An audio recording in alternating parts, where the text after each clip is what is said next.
suis Yavin Pujibé, je suis le président du comité Ambassadeur NC, une association qui a été fondée en 2015, en février 2015, dont l'objectif principal est de valoriser la jeunesse du pays à travers des ambassadeurs. Donc depuis 2015, on réalise une élection de Miss et Mister JNC, qui est une marque déposée. Tout autour de ça se font des actions en rapport avec les animaux, avec l'environnement, avec le sport, toujours dans cette optique de valorisation de la jeunesse. Et donc cette année, nous fêtons en 2019 notre 5e élection, notre 5e aventure. Donc cette aventure est ouverte à tous les jeunes, de 16 à 21 ans, voulant s'inscrire.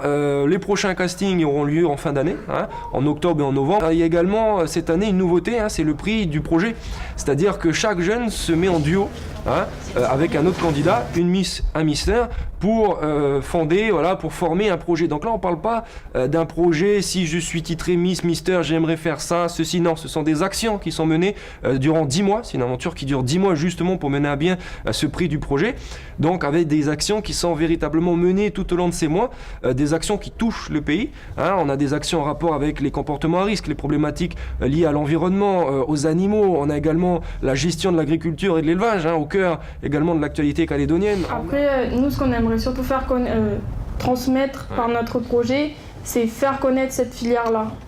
Vraiment, c'est montrer qu'elle existe ici et que c'est peut-être quelque chose à développer aussi, parce que là, en ce moment, on est dans une période de la Nouvelle-Calédonie qui parle de l'avenir de notre pays. Et puis ça rejoint l'autosuffisance alimentaire aussi. Donc, alors, au niveau des projets, bien évidemment, ils disposent de tous les moyens que le comité peut leur offrir, des conseils notamment, mais l'objectif aussi, c'est de vraiment les responsabiliser. En plus du projet, on a les répétitions. Les répétitions, c'est près de 300 heures de répétition tout au long de l'année. Là, nous sommes aujourd'hui à 50% de l'aventure. Au mois de juin, nous avons mené 28 actions au total à travers tout le pays. Donc ça, ce sont les actions officielles menées par le comité, mais après, on a toutes les actions annexes menées par l'ensemble des candidats, dans le but de développer leurs différents projets. L'avantage de cette aventure, c'est que nous avons une grande équipe, c'est-à-dire qu'au total, ils sont 20. On ne demande pas aux 20 candidats d'être présents sur chaque action. D'accord, chaque candidat est un petit... Voilà. Au total, ça représente par candidat 2 actions en moyenne par mois. Vous êtes une équipe de bénévoles? Exactement, nous sommes 12 bénévoles. Au total, JNC, qu'est-ce que c'est au niveau de l'association, au niveau d'ambassadeur NC? C'est un total de 48 personnes.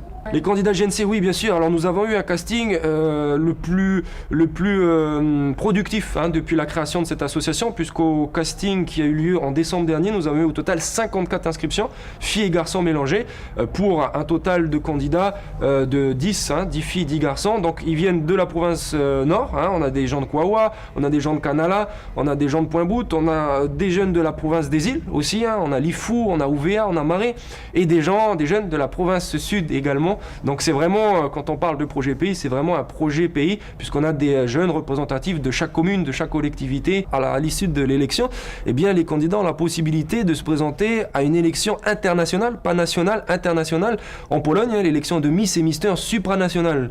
Là, on parle quand même d'un concours international avec, pour la catégorie des Misters, un total de 45 pays. C'est-à-dire que la Nouvelle-Calédonie représentait directement son nom propre. On passe pas directement par la France, c'est vraiment l'écharpe New Caledonia face à des pays comme les États-Unis, comme le Canada, comme le Japon. Donc ça nous permet d'avoir un petit peu de visibilité supplémentaire à l'échelle internationale. Donc c'est aussi ce qu'apporte cette association.